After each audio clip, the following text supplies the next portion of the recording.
Hey, everybody, and welcome to the RetroPGF podcast. This is where we talk about everything RetroPGF and share the stories of those who have already been successful at earning RetroPGF funding through their contributions to the Optimism ecosystem. Today, I am super excited to have Krzysztof Urbanski. Let me know if I said that wrong afterwards, from L2BEAT. So, Chris is bringing a wide variety of perspectives to this discussion about RetroPGF. He's a badge holder that voted in round 2 of RetroPGF.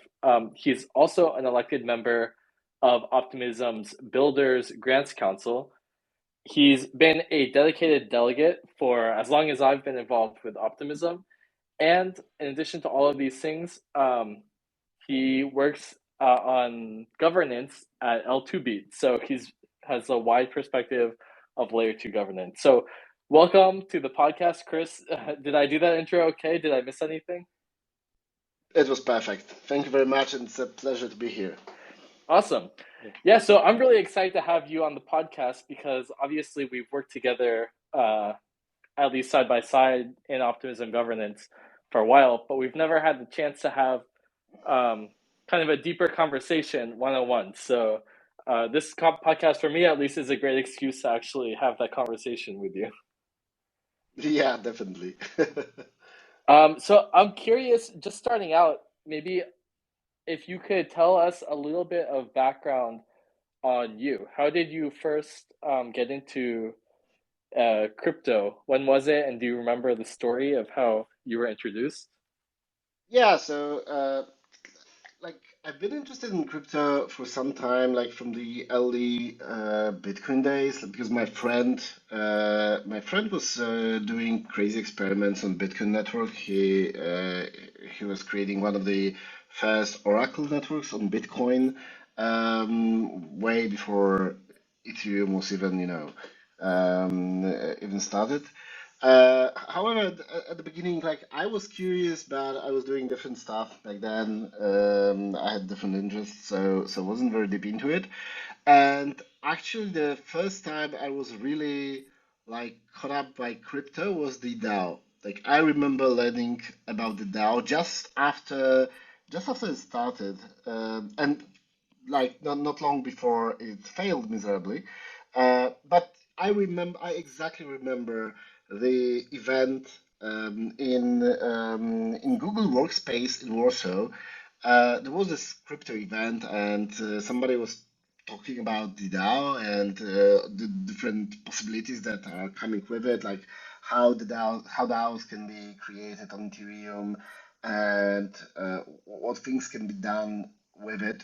And that was this eureka moment for me when I realized that it's so much more than just crazy internet money.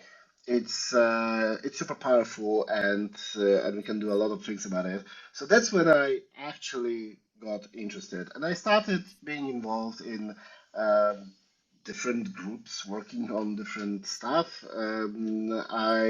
I've been involved in the NGO in Poland that was working close with both the financial sector and the government, and we were exploring different ways of how can we use this new crypto thing for the economy, for existing companies. I have a background working with corporates, so I was trying to actually find out some solutions on where can we apply this new blockchain thing in existing systems.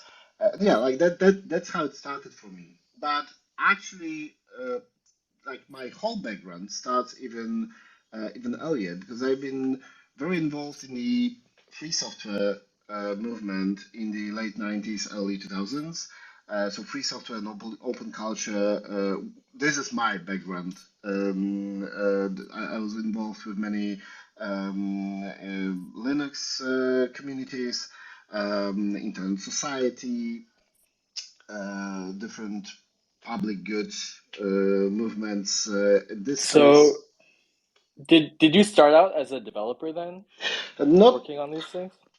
well, kind of like I was 20 years ago, I used to be an admin. Like I had this whole network. In the early internet days, like I've been having this neighborhood network, being an internet provider for some like 20 plus families. And it was the old days when the internet was like 128 kilobytes per second, not megabyte, not mega or gigabytes. So it was tough to make it work. So I had to actually go into the details. I go into the Linux kernel and networking stuff to understand how it works and how to optimize it. So I do have a technical background, but I've been working as a product manager and product owner for and UX designer for like 15 years before joining, like before going full-time crypto. Awesome. And so when you first went full time crypto, was that with the NGO that you mentioned, or No, was there another? it was with a software house that I worked with, and like this is also like this is a software house run by my friends, and I've been very close with them, still am. And basically, they needed some. They are also research R&D center, so they wanted to be on the like knowledgeable about the hot topics in the IT industry, and they needed someone to be to be the blockchain guy, basically, like you.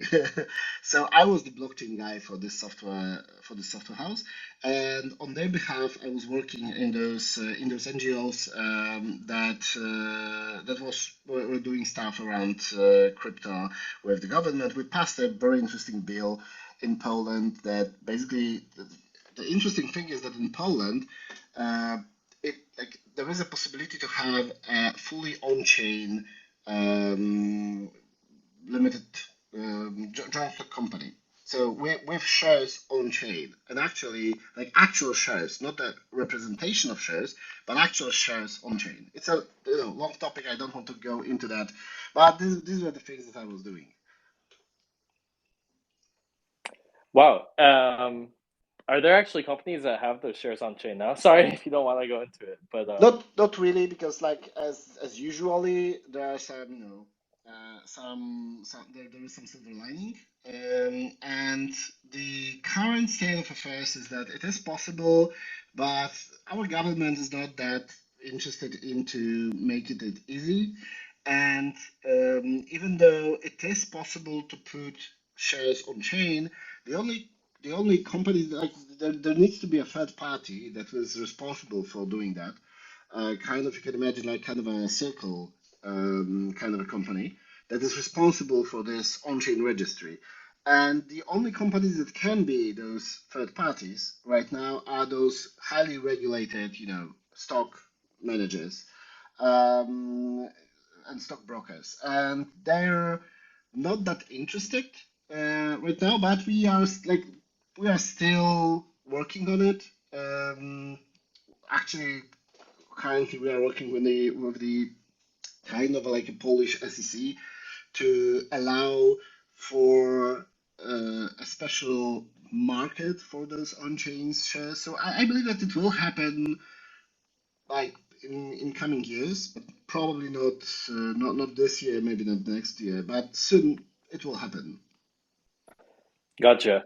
Yeah, it's interesting. I think interacting with traditional governments are is one of the most thankless and difficult jobs in crypto, because um, I know from talking to people in the US too, it's just really a difficult job to actually make progress because things are so much slower, especially when you're used to the pace um, of governance, of decentralized governance like we have with Optimism, things that move so fast. Yeah, I don't think it's hard. It's simply these are people who have different experiences, they have different backgrounds, and they do not understand Web3, definitely.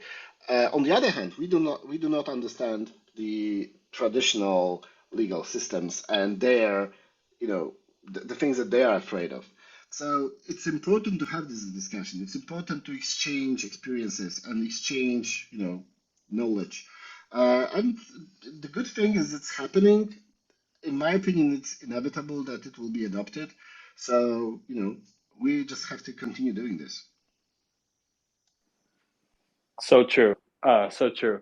So actually, I wanted to ask you before we move on, just out of a curiosity question, did you did you actually invest in the DAO, and how did you feel um, when during the hack and everything? So no, I did not invest in the DAO because like I was just curious from I wasn't into crypto back then in terms of like I had some, some Bitcoin, but I wasn't investing or wasn't playing with it as such. Like I was just interested in the technology, but before the DAO, I wasn't even interested. Like I didn't see that much of the use case. So I was actually interested after the DAO. I didn't invest in it. I didn't feel the crash as much probably because like I wasn't involved that much yet. So for me, like the crash was simply okay. This failed, but still the opportunity is still there. And I've been in software for so long that I know that software tends to have bugs. So it wasn't very surprising for me. But yeah, like then I went through ICO craze with ICO bubble, and this was like this was strange, and this was interesting, I would say. But yeah, like all those different waves, I kept observing them, but not necessarily uh, to go with them.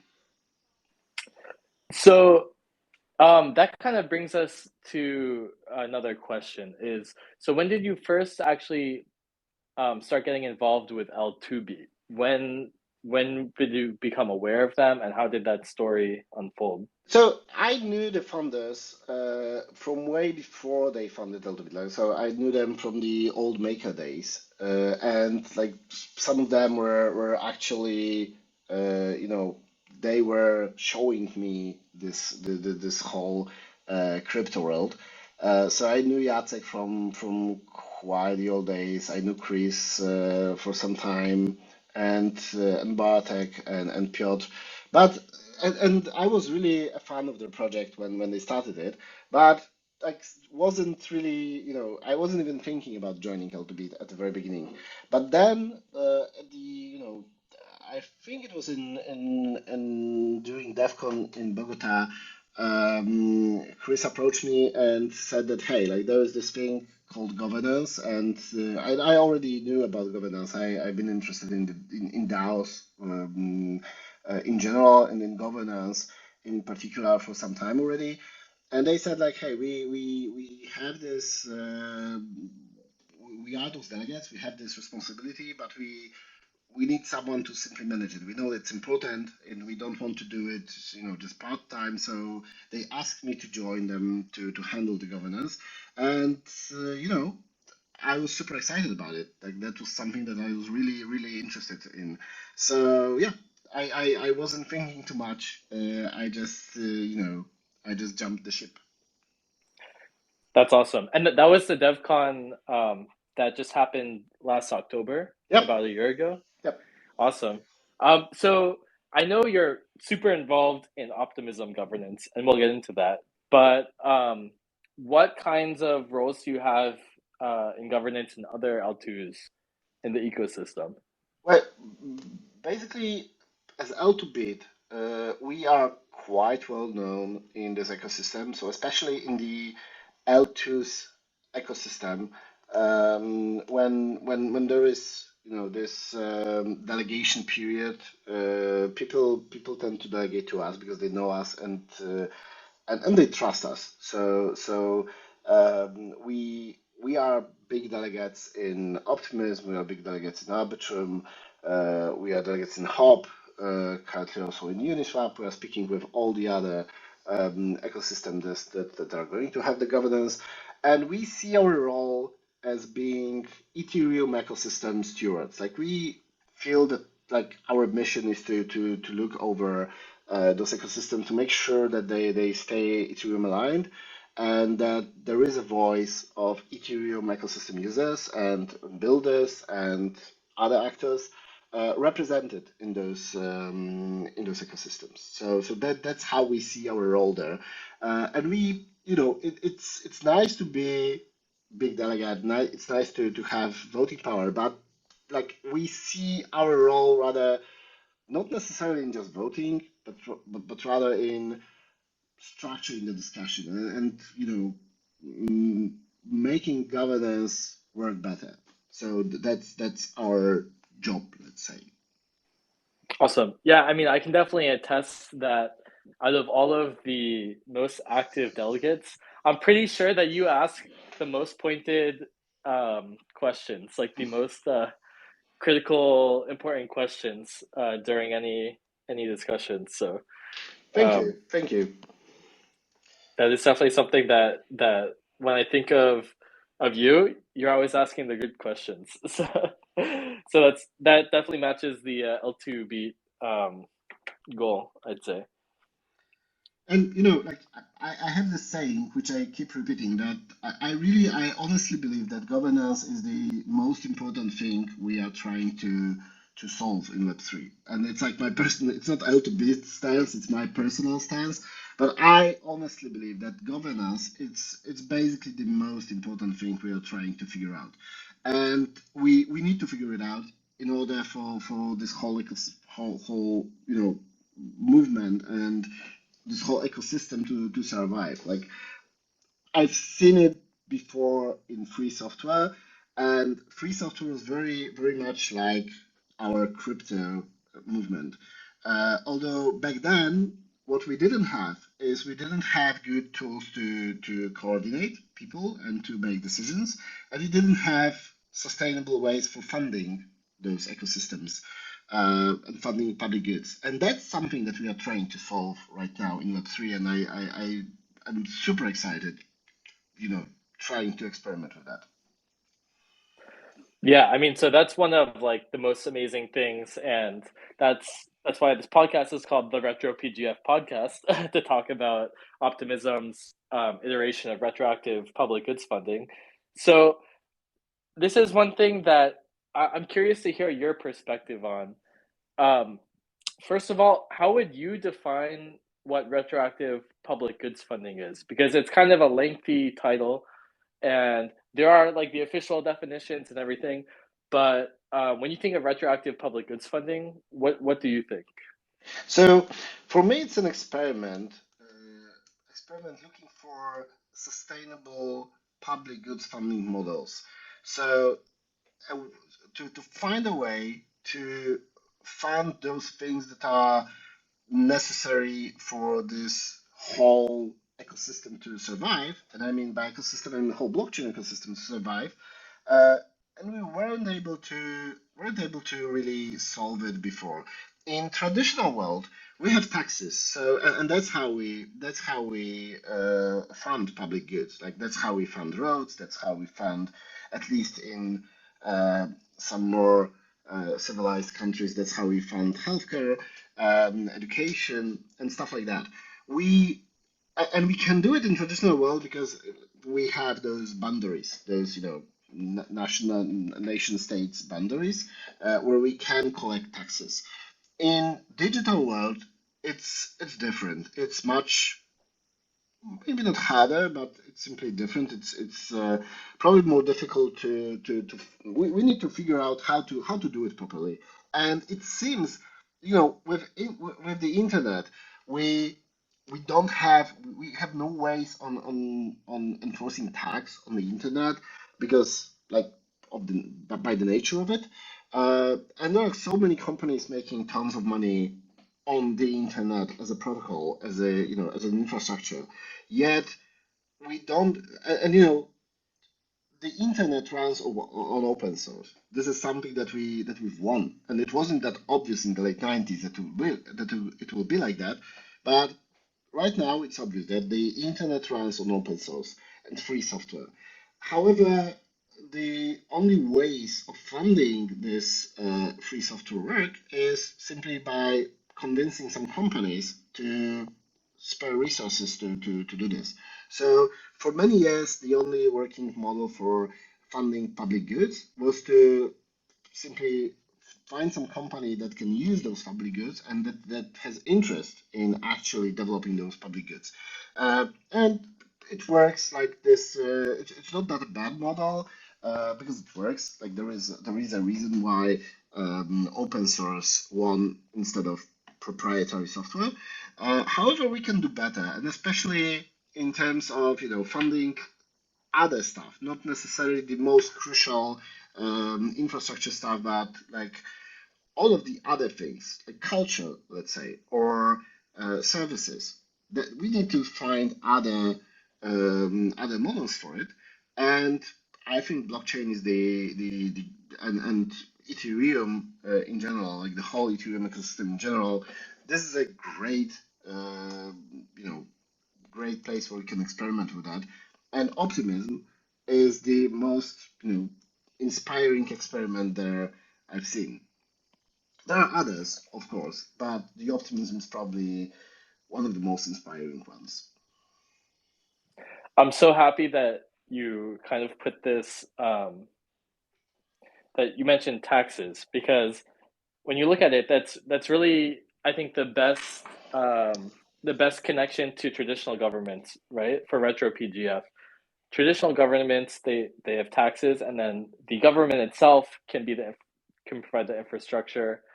Um, but with Optimism, we have these things called sequencer fees, and taking a percentage. And we just saw with Coinbase's base network as well, they're dedicating 2.5% of all transaction fee revenue, to this retroactive public goods funding. And so it's kind of this way. The fees is the way to collect the taxes, which is only possible because it's a blockchain. And then the retroactive funding part, with the voting and the badge holders, is the way to distribute that. I'm curious, what do you think of the actual distribution method, as a badge holder in the most recent round? Do you think that there is a lot of room for improvement, or do you think the current path is kind of the path that will be the final state of this distribution method? So before I go into this, let me just go one step back and elaborate a bit more on this taxes thing, because like usually when people hear taxes, they like the usual connotation is bad, like that it's something bad, that somebody is taking cut from us by force. But we can see it also in another perspective, that taxes are the way for us to coordinate to actually fund those public goods, to fund something that is for a greater good. And I believe that the RPGF and optimism model in general is this like the good way of doing taxes. So we do collect money to actually fund something that serves everyone, and this is something that is essential and fundamental for our growth and our existence, and so on.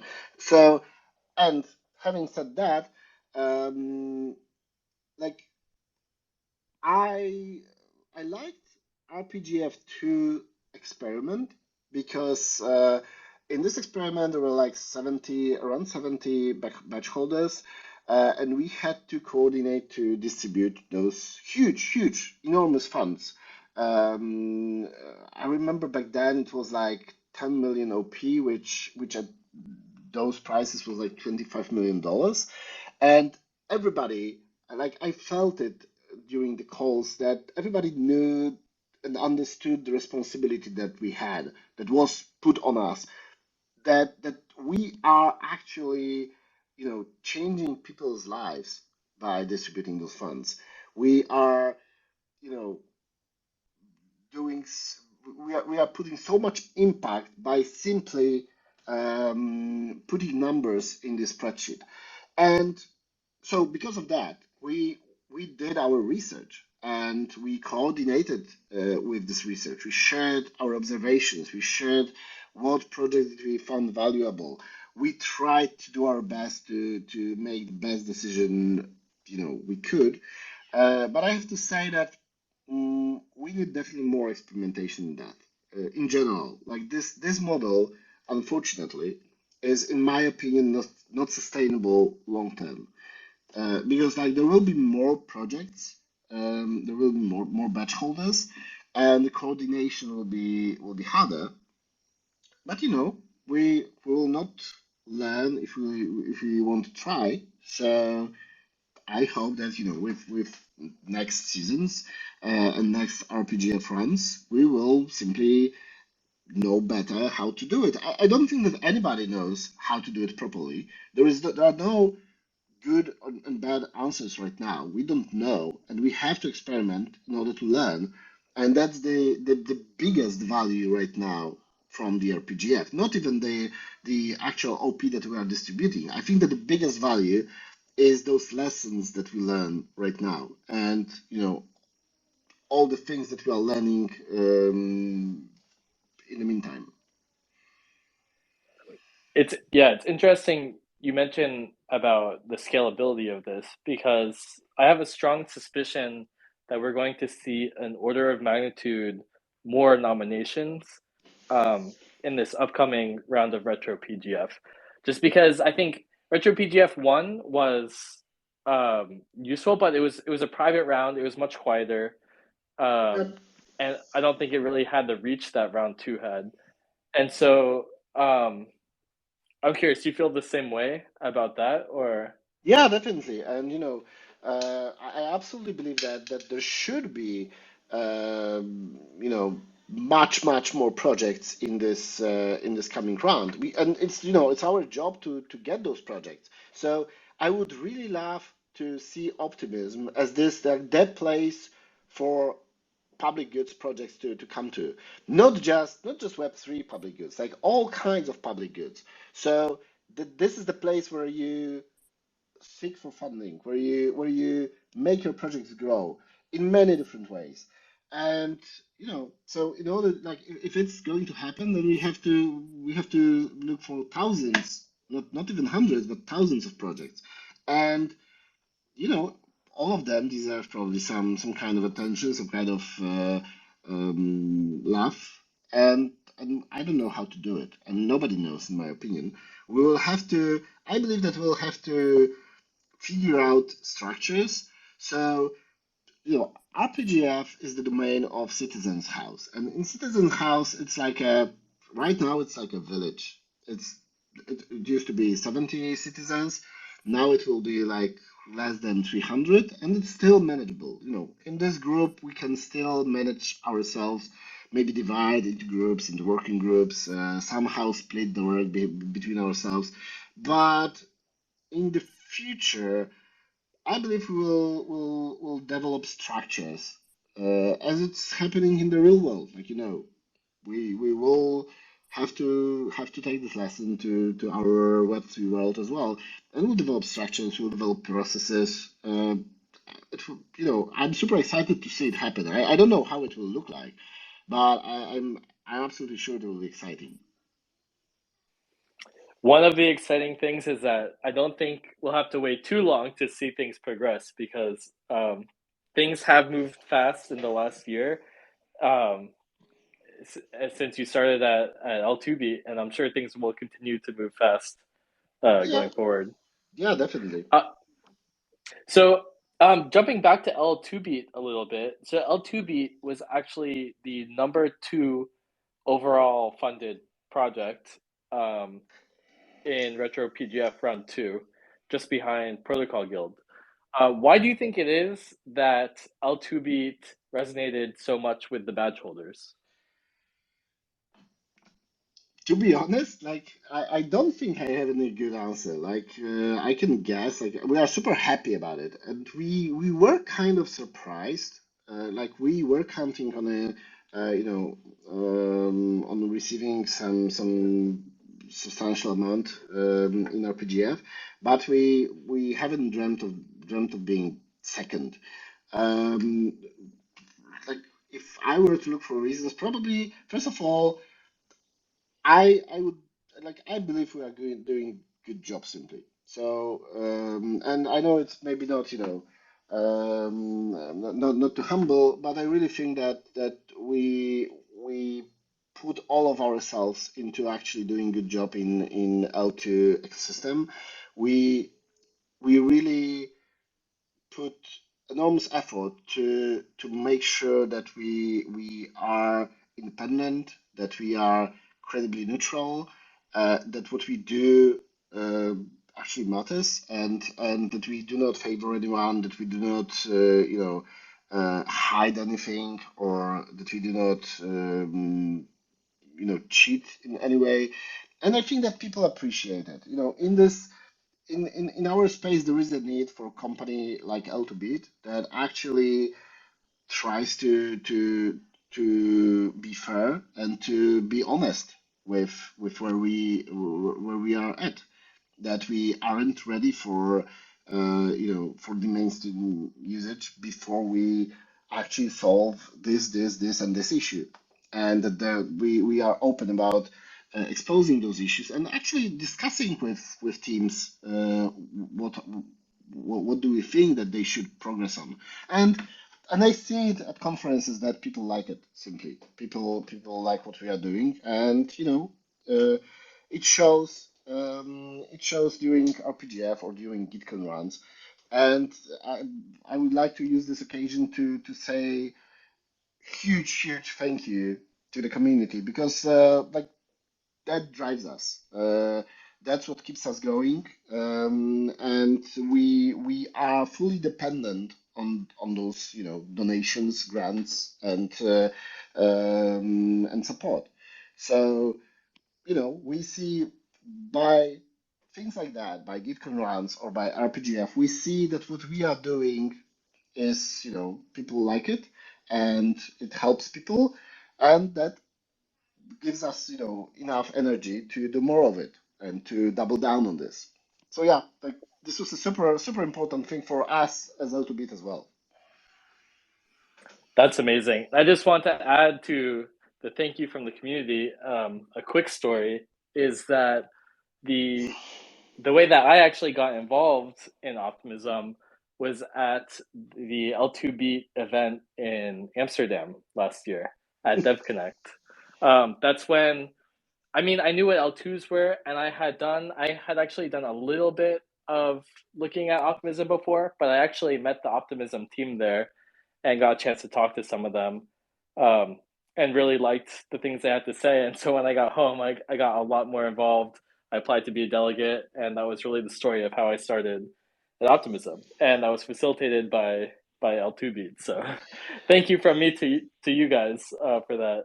You're welcome, and if I can share some alpha, get ready for this year's DevConnect in Istanbul. There will be much more, and I hope I can share already that we are planning whole day workshops focused on L2 governance.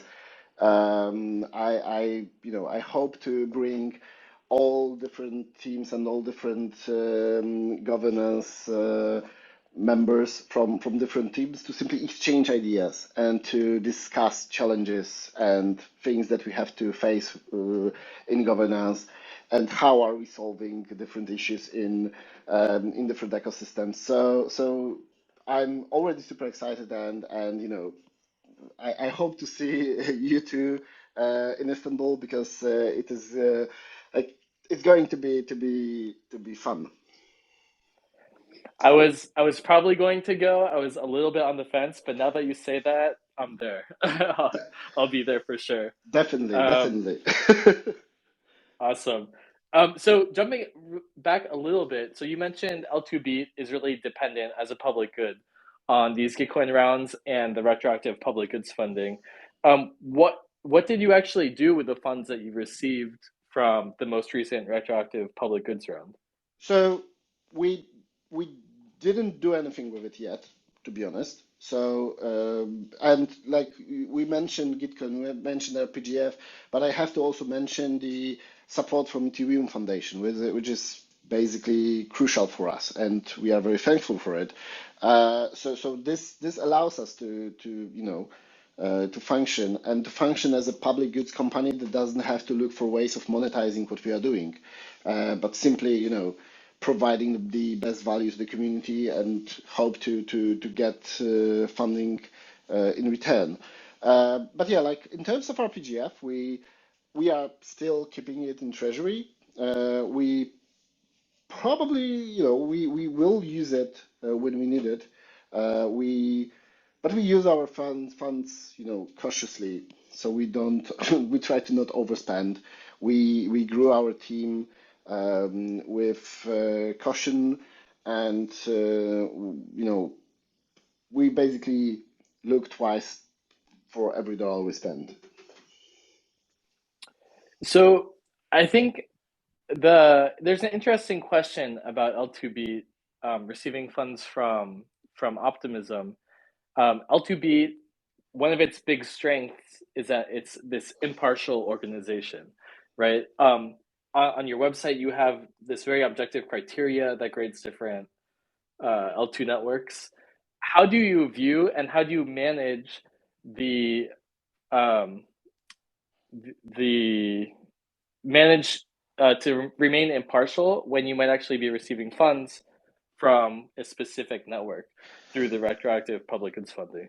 Well, simply, like, those funds have no strings attached. It's not like we receive those funds, with some kind of a silver lining that said that we have to look into optimism differently, and we don't basically. Like we totally believe and we understand that what we have, like our product, is reputation, and not just the website. Our product is reputation. We are in the reputation business, and so we make you know substantial efforts to internally to make sure that we are credibly neutral, and we are very open about receiving this RPGF, as well as we are open about other other corporations that we do, like, and in each such corporation, whether it's like some grant that we take for uh, doing a report, or to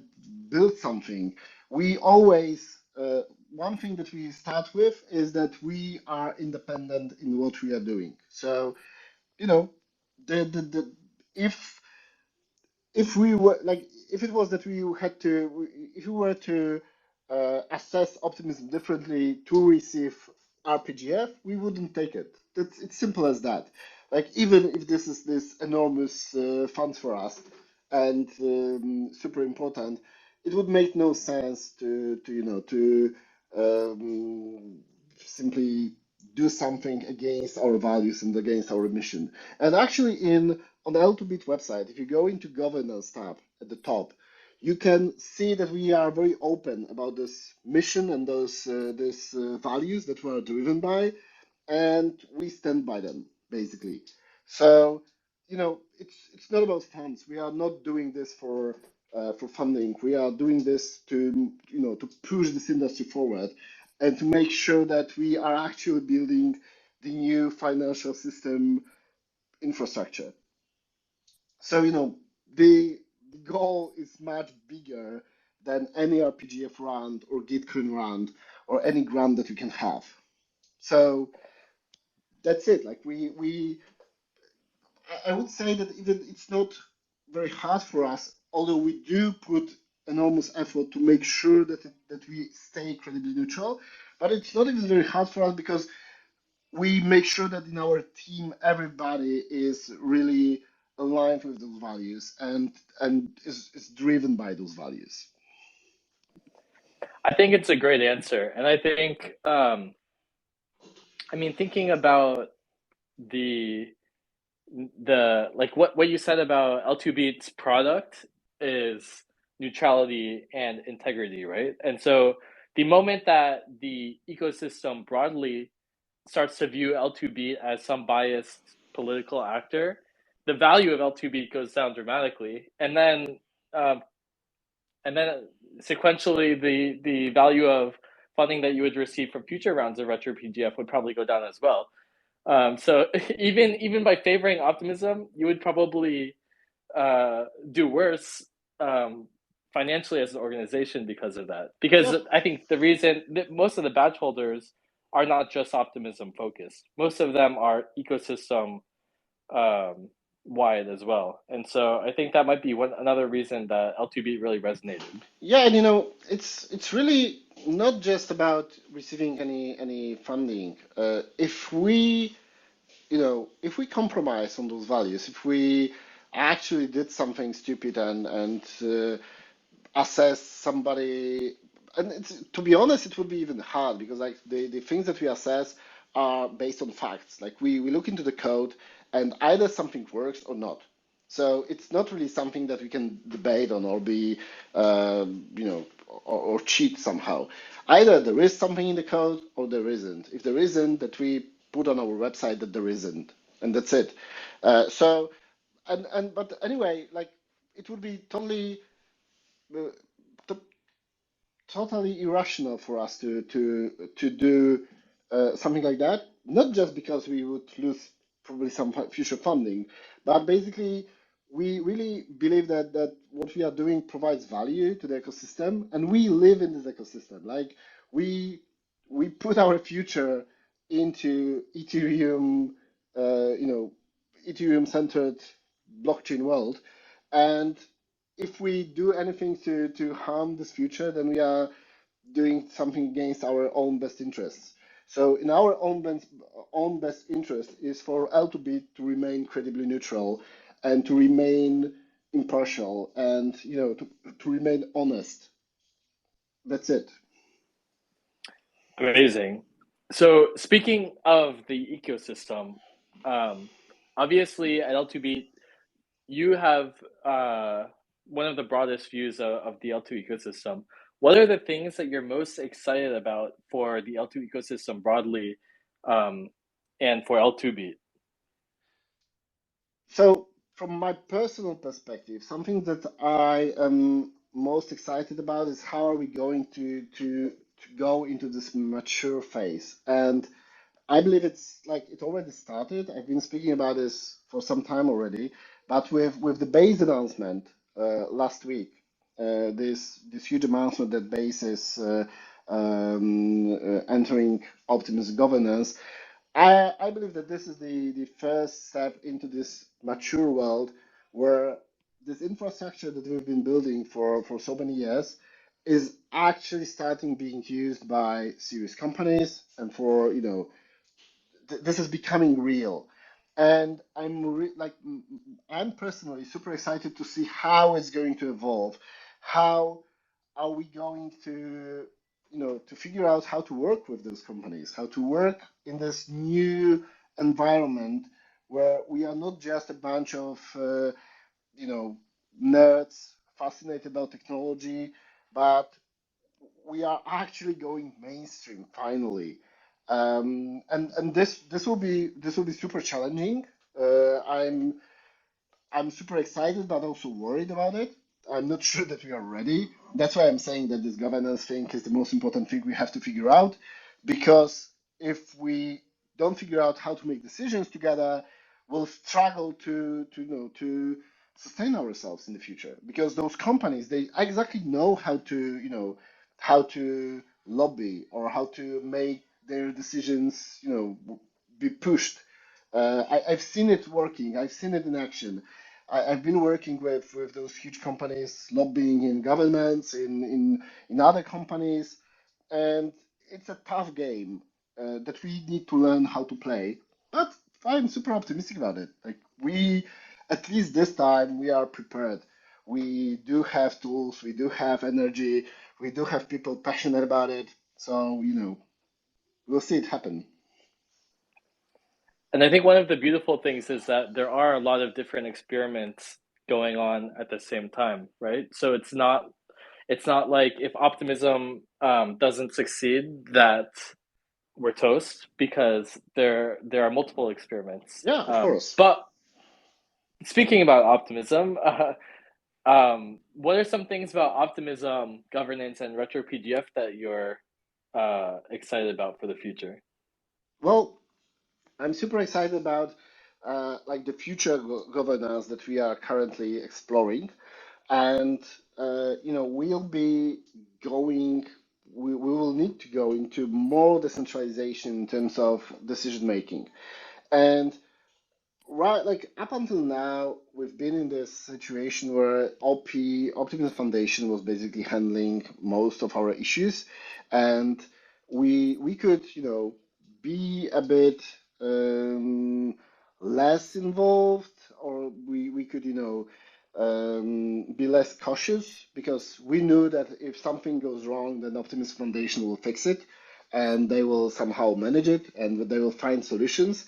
But progressively they will have to push this responsibility to the ecosystem, to the collective, and within the collective, we'll have to figure out how to deal with conflicts, how to deal with planning, how to deal with managing this ecosystem. So I'm super excited for it, and I'm super excited for how it will look like with with companies like Coinbase entering the governance with us, joining the calls where we discuss governance issues. Um, yeah, this will be super exciting for the next year to come. Honestly, when you put it like that, it really gets me excited about governance. It's this topic that I feel like a lot of people, when they first get into crypto, it might be one of the less shiny, less exciting things. But diving into these coordination games, I think the deeper you get into crypto, the more you realize that this is where the real innovation is happening, and the real exciting things are actually happening. Yeah, because you have to figure out that like right now we are in those early days where we are bootstrapping things, and there are teams that have been working on it for like few years, and they've been handling everything.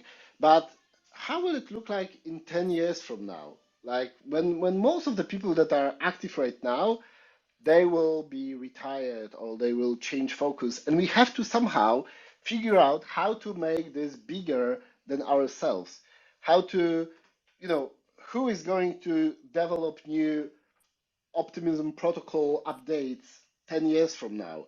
We know who will be deciding whether to update it or not. It will be token house, at least that's the plan. But who is going to propose those updates? Who is going to plan the roadmap? Who is going to onboard new chains into the super chain? Who is going to promote it? Who is going to sell it? Who is going to manage different companies using the same infrastructure? This is something that we don't know yet, and we'll have to figure it out. And nobody knows that. That's the most exciting thing about it. It's not like that somebody out there done it already and they know all the answers that we simply don't know them yet. Nobody knows these answers.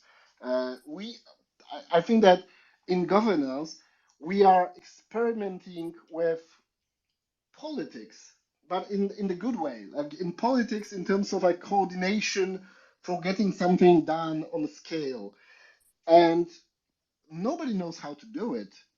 We haven't been experimenting too much with that for hundreds of years. And now we have the occasion because there is something at stake, and we have the tools, and we have actual experiments. We have things to experiment with.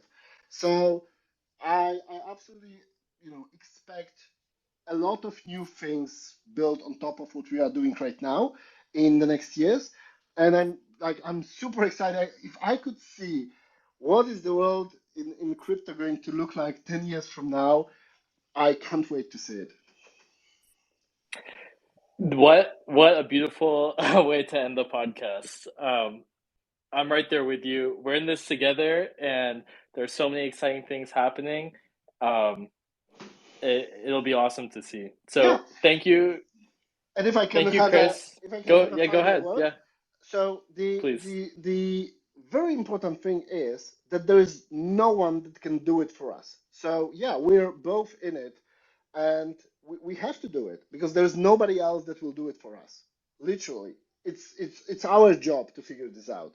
We are the most, the best, well-positioned people to figure this out, and we need to figure this out. So it's our responsibility for for the future of humankind. And let's do it simply. Let's do it. Amazing. Well, thank you for taking the time. I know you're busy this week, and always, I'm sure. And again, thank you to L2BEAT for all the work that they do.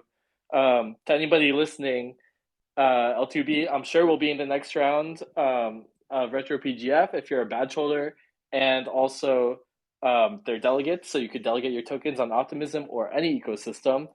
And as I'm sure you heard from listening to Chris today, that you could have worse choices of delegates for sure. Yeah, and Um, if I can advertise something, because one thing that we did, we are doing this experiment in governance. So we started doing office hours for each protocol that we are involved in, and we also have office hours for Optimism, obviously. And it's these office hours are every Tuesday at uh, 3 p.m. UTC. So you can find me or find it on our delegate thread on Optimism forum. There is a link, and every Tuesday at 3 p.m. UTC, we are waiting on Google Meet to discuss all things optimism, governance, ecosystem, RPGF, whatever there is that you would like to discuss. We are waiting there for your questions, for your issues, for your suggestions. If you want us to bring anything up to the governance forums and you don't want to do it yourself, please come to us and tell us what you think, and we'll take it higher. awesome. And so the best place to learn more about L2B and governance would be going to the L2B website and then clicking on the Govern governance tab at the top, exactly, right? exactly. Perfect. Well, Chris, again, thank you so much. This will be uploaded to YouTube later, and I'm sure we'll have a lot more great conversations in the future. Definitely. Thanks for having me, and till next time. Till next time, take care. Thank Bye you. bye. Bye.